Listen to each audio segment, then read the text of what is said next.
আসসালামু আলাইকুম, আপনাদের সবাইকে স্বাগত জানাচ্ছি আজকের এই ক্লাসে। আজকে আমরা ক্লজ আইডেন্টিফিকেশন দেখব। তো চলেন শুরু করা যাক। ক্লজ আইডেন্টিফিকেশনের ক্ষেত্রে আমরা কিছু টেকনিক অবলম্বন করব যাতে করে আমরা সহজেই বুঝতে পারি, মানে সহজেই আইডেন্টিফাই করতে পারি। ক্লজ আইডেন্টিফাইয়ের ক্ষেত্রে আমরা দেখি একটা সেন্টেন্সে একটা আন্ডারলাইন অংশ দিয়ে থাকে এবং বলা হয় এটা কোন ক্লজ। আমরা জানি যে ক্লজ সাধারণত তিন ধরনের হয়। ক্লজ সাধারণত তিন ধরনের, এটা হচ্ছে নাউন ক্লজ, এটা হচ্ছে অ্যাডজেক্টিভ ক্লজ, আর এটা হচ্ছে অ্যাডভার্বিয়াল ক্লজ। সাধারণত এই তিন ধরনের ক্লজ আমরা দেখতে পাই।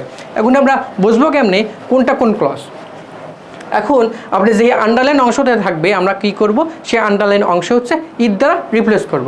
ইট দ্বারা রিপ্লেস করব, অর্থাৎ ইট দ্বারা রিপ্লেস করে যদি মিনিং হয়, ইট দ্বারা রিপ্লেস করে যদি মিনিং হয় তাহলে সেটা নাউন ক্লজ। ইট দ্বারা রিপ্লেস করে যদি মিনিং না হয় এবং তার আগে যদি একটা নাউন বা প্রোনাউন থাকে তাহলে সেটা হচ্ছে অ্যাডজেক্টিভ ক্লজ। এবং ইট দ্বারা রিপ্লেস করে যদি মিনিং না হয়, তার আগে একটা নাউন বা প্রোনাউন না থাকে, তাহলে সেটা হচ্ছে অ্যাডভার্বিয়াল ক্লজ। সব মাথার উপর দিয়ে গেল তো? চলেন এক্সাম্পল দেখে বুঝতে পারবো। এক নম্বর অপশনটা দেখেন, বলছে আই নো, এখানে একটা ক্লজ দেওয়া আছে, নিচে আন্ডারলাইন করা হয়েছে। আমরা বলেছি যে যেটা আন্ডারলাইন অংশ থাকবে সেই আন্ডারলাইন অংশটুকু আমরা ইট দ্বারা রিপ্লেস করব। তো এখন আমরা বলি I know it, I know it, আমি জানি এটা, মিনিং হচ্ছে, তাহলে এটা নাউন ক্লজ, তাহলে এটা নাউন ক্লজ। দুই নম্বর অপশন দেখেন, যে বলা হচ্ছে আই নো দ্য প্লেস। আমরা বলেছি যে ইট দ্বারা রিপ্লেস করে যদি মিনিং না হয়, তার আগে যদি একটা নাউন বা প্রোনাউন থাকে তাহলে সেটা অ্যাডজেক্টিভ ক্লজ। এখন আমরা আগে ইট দ্বারা রিপ্লেস করি, I know the place it, আমি জানি প্লেসটি ইট, মিনিং হচ্ছে না, তার আগে কি একটা নাউন বা প্রোনাউন আছে? দ্য প্লেস, হ্যাঁ দেখছি নাউন বা প্রোনাউন আছে, তাহলে এটা ভাই অ্যাডজেক্টিভ ক্লজ। তিন নম্বর কোশ্চেনে দেখতে পাচ্ছি আই উইল গো। আমরা বলেছি আন্ডারলাইন অংশ দ্বারা ইট দ্বারা রিপ্লেস করবো, আই উইল গো ইট, আমি যাব, এটা মিনিং হচ্ছে না, তার আগে একটা নাউন প্রোনাউন আছে, নাউন বা প্রোনাউনও এখানে দেখতে পাচ্ছি না, তাহলে এটা অ্যাডভার্বিয়াল ক্লজ। আরও ক্লিয়ার করার জন্য আমরা বিগত বছরের কোশ্চেনগুলো দেখব। আমরা জানি ইট দ্বারা রিপ্লেস করব, ইট ইজ ট্রু, এটা হয় সত্য, মিনিং হচ্ছে, নাউন ক্লজ। তার পরবর্তীতে দেখি হি রিপ্লাইড ইট, সেটা রিপ্লাই দিয়েছে, মিনিং হচ্ছে, তাহলে noun clause. What he said is important, আমরা জানি ইট ইজ ইম্পর্টেন্ট, আমরা আন্ডারলাইন অংশকে ইট দ্বারা রিপ্লেস করব, ইট ইজ ইম্পর্টেন্ট, তাহলে এটা মিনিং হচ্ছে, সেহেতু এটা noun clause.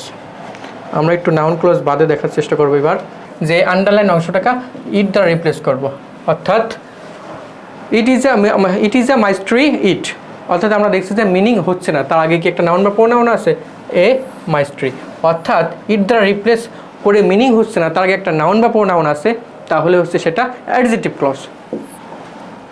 You can go it, you can go it, it দ্বারা রিপ্লেস করে মিনিং হচ্ছে না, তার আগে নাউন বা প্রোনাউনও নাই, তাহলে কি হবে? তাহলে হচ্ছে অ্যাডভার্বিয়াল ক্লজ।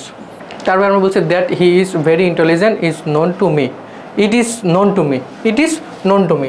আমরা যদি ইট দ্বারা রিপ্লেস করি তাহলে দেখছি যে মিনিং হচ্ছে, যেহেতু মিনিং হচ্ছে তাহলে এটা নাউন ক্লজ। এখানে ফ্রেজ আছে কিন্তু এই বিষয়টা মাথায় রাখবো, ফ্রেজ কিন্তু না। কিন্তু কিছু এক্সেপশন রয়েছে, আমরা জানি সব কিছুর কিছু এক্সেপশন থাকে, এখানেও কিছু এক্সেপশন রয়েছে। যদি সেন্টেন্সের মধ্যে so that, in order that, as, while, till, if, then, until এগুলো যদি থাকে তাহলে সবসময় অ্যাডভার্বিয়াল ক্লজ হবে, তাতে মিনিং হোক না হোক, মিনিং হলেও অ্যাডভার্বিয়াল ক্লজ, মিনিং না হলেও অ্যাডভার্বিয়াল ক্লজ। চলেন দেখি, ডু ইট, করো এটা, মিনিং হচ্ছে, কিন্তু আমরা বলেছি তো মিনিং হলে তো নাউন ক্লজ, কিন্তু এখানে নাউন ক্লজ হবে না, কারণ আমরা বলেছি যে এগুলো যদি থাকে তাহলে সেক্ষেত্রে অ্যাডভার্বিয়াল ক্লজ।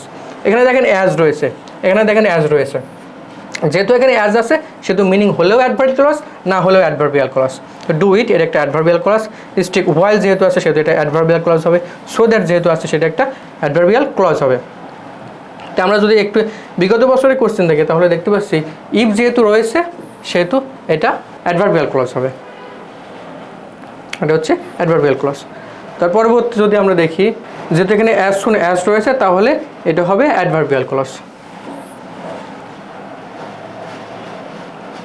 তারপর আমরা দেখতে পাচ্ছি হোয়াইল, স্ট্রিক্ট হোয়াইল, যেহেতু এখানে হোয়াইল আছে সেহেতু এটা হবে অ্যাডভার্বিয়াল ক্লজ।